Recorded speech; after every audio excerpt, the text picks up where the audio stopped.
What just happened in Buffalo is the kind of story you'll be telling your grandkids one day. No exaggeration.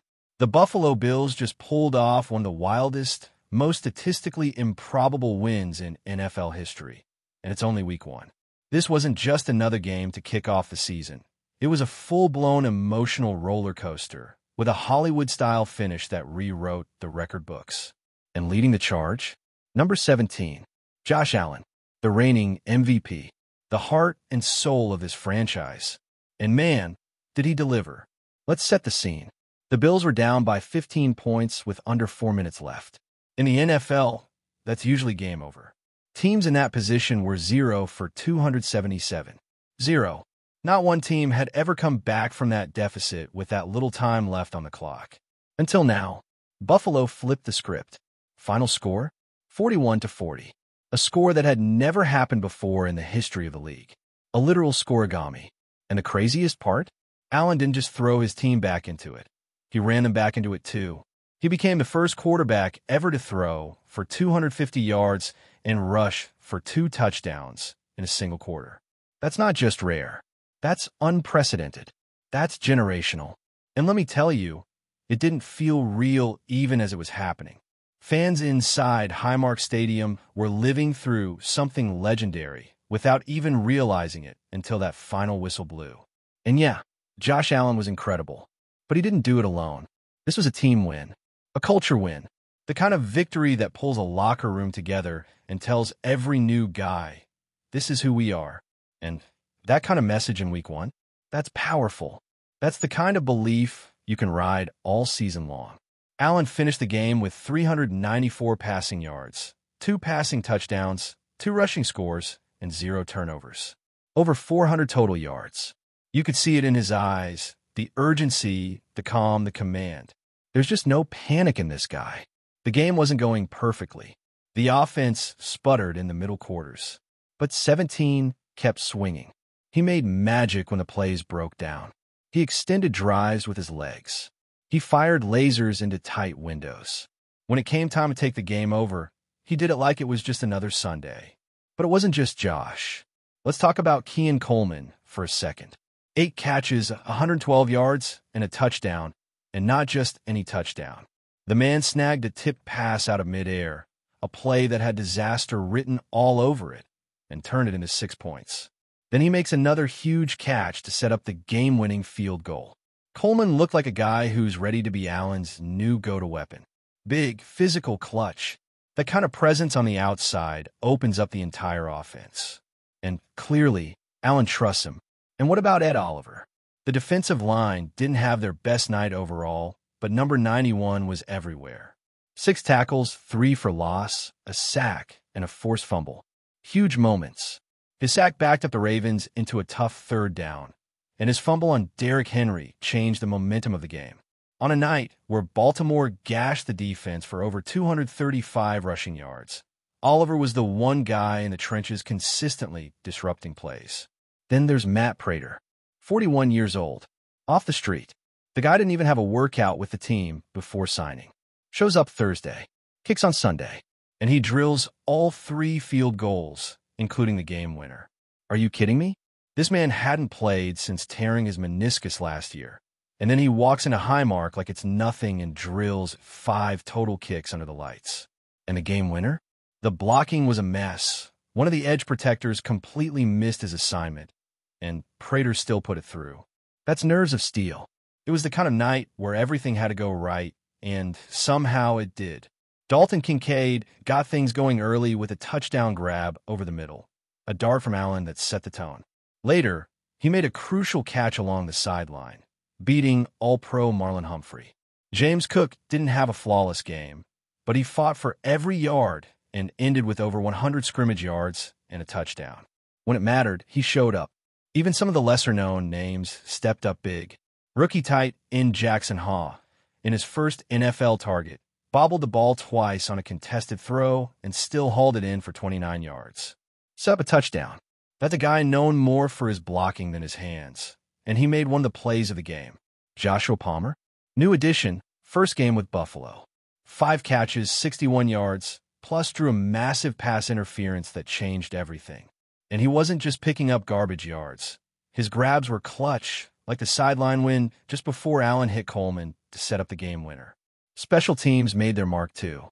Brandon Codington took the opening kickoff to midfield, giving Allen a short field to start the year.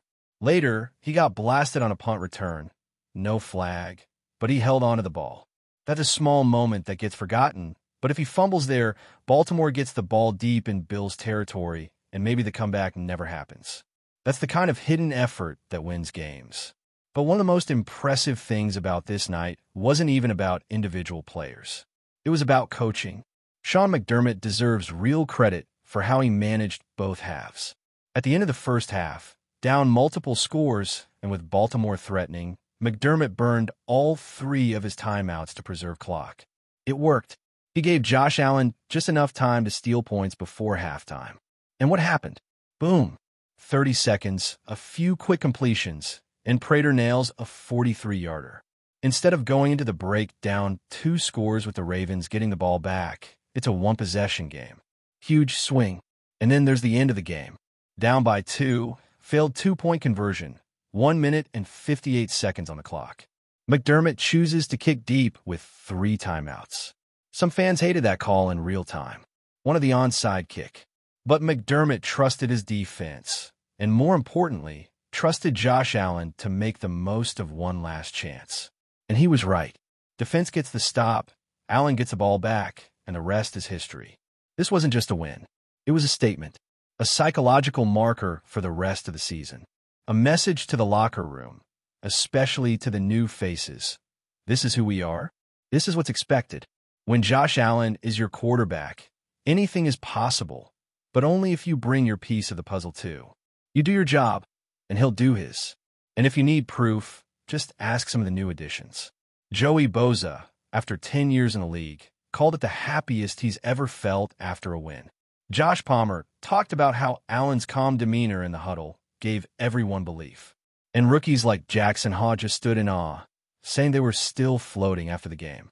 As magical as the night felt for Bills fans, it wasn't perfect. In fact, parts of that game were a mess, and it started with the defense. Let's call it what it was. The Buffalo Bills defense got shredded for most of the game. They gave up 40 points, over 400 total yards, and allowed the Ravens to average nearly 9 yards per play. 3 separate touchdown plays went for more than 25 yards. And if that sounds like a defense that looked lost, it's because they did. The Ravens didn't just outplay the Bills, they exposed them. This wasn't a case of 1 or 2 busted plays. It was a consistent problem. Bad angles, slow reactions, missed tackles, poor communication. You could feel how off-rhythm this defense was all night, especially against Baltimore's tempo. The Ravens did a masterful job with their cadence. Sometimes they snapped the ball almost instantly once they got to the line. Other times, they delayed it, letting the defense squirm. And it completely threw Buffalo off. The disguise-based coverage concepts that the Bills typically rely on just weren't clicking. The defense couldn't shift post-snap in time. It wasn't just about talent on Baltimore's side. It was tactical. Lamar Jackson looked comfortable. Derrick Henry had space. Zay Flowers was a nightmare in open field. And Buffalo's front 7, outside of Ed Oliver, had no answers. You could see the frustration mounting, especially when Baltimore started pushing them around up front. The defensive line was getting washed out on run plays, and the linebackers weren't fast enough to fill the gaps. That's a problem when you're dealing with someone like Henry, who builds momentum the second he senses hesitation. And once Lamar gets outside the pocket, if your defensive structure isn't airtight, he's going to slice you up, and he did repeatedly. What made things worse is how predictable the breakdowns felt. If you followed this team all offseason, you knew the Bills' defense was undergoing major changes. New players, new packages, and some key guys still missing. No Micah Hyde, no Maxwell Harrison. And let's be real, you don't get chemistry on defense by flipping a switch. That cohesion takes time. Add in the fact that this unit missed significant time in training camp with injuries, and it's not a shock that things look disjointed. But that doesn't make it easier to stomach when you're giving up 40 points in your own stadium. There's a psychological piece to this, too. Coming into the game, expectations for this defense were sky high. Fans have been sold on this group being faster, younger, more aggressive. And for the first 2.5 quarters, it looked like none of that was true. It looked like a group still figuring out how to line up. And against a team like Baltimore, that'll get you embarrassed. So, yes, the Bills did make some massive stops late. 2 3-and-outs and a fumble recovery on the Ravens' last 3 possessions. That's huge, but it doesn't erase the fact that for the majority of this game, the defense got cooked. Now, part of the conversation has to be about matchups. The Ravens are just a nightmare matchup for the Bills, especially in Week 1. This wasn't the opponent you wanted to open the season against when you're still figuring things out on defense. Their offense is too fast, too physical, and too creative for a unit that's still developing chemistry. There's no shame in admitting that. It's just reality. The good news? The Bills don't have to face Baltimore every week, and there are winnable matchups ahead. But this defense has a lot of work to do. Guys need to get healthy. The communication has to improve. And above all else, the Bills need to rediscover their defensive identity fast. Offensively, there are also moments of frustration. It's easy to look at the final stat line and praise the offense, and they deserve credit, but the start of this game was rocky. After scoring on their opening drive, the Bills went completely flat. Back-to-back 3-and-outs, with the second one being especially painful. 3 short passes, none beyond the sticks, no Josh Allen scrambles, no deep shots. Just lifeless play calling that made you wonder if the coaching staff was trying to protect the defense instead of attacking the defense in front of them. It felt like the Bills were playing with one hand tied behind their back early on, like they were trying to manage the game instead of winning it. That mindset just doesn't work when you have a quarterback like Josh Allen. You don't try to be conservative with a weapon like that. You let him rip. You lean into his chaos. You let him run. You let him bomb it down the field. When you try to turn Allen into a game manager, you're not maximizing your biggest advantage. And that's exactly what happened early. The offense wasn't trusting its own power. That second drive, 9 yards on first down, followed by 2 runs that went nowhere, was a textbook example of playing scared. Why take the ball out of Allen's hands after a successful play? Why get conservative on third and short when your best player is the one who just moved the chains? These are the kind of decisions that lose you games against top-tier teams. And if it weren't for the final heroics, we'd be having a very different conversation right now. But that's the thing about Josh Allen. He covers up mistakes. He makes everything look better than it is. You give him the ball with a chance to win, and he delivers. And yes, eventually the play calling opened up. The offense started to click. He and Coleman got involved. Palmer made clutch grabs. Cook found space. Kincaid made big plays. But it was Allen who made it all possible. That's why this team will always have chance. He gives them one, even when everything else is falling apart. Now, if we're being fair, there's also credit to be given. The way the Bills handled end-of-half situations was sharp. You don't get those late points in the second quarter without aggressive clock management. You don't steal that win without trusting your defense to get one last stop and giving Allen the ball back. That level of execution in crunch time, that's a championship trait. That's something not every team has.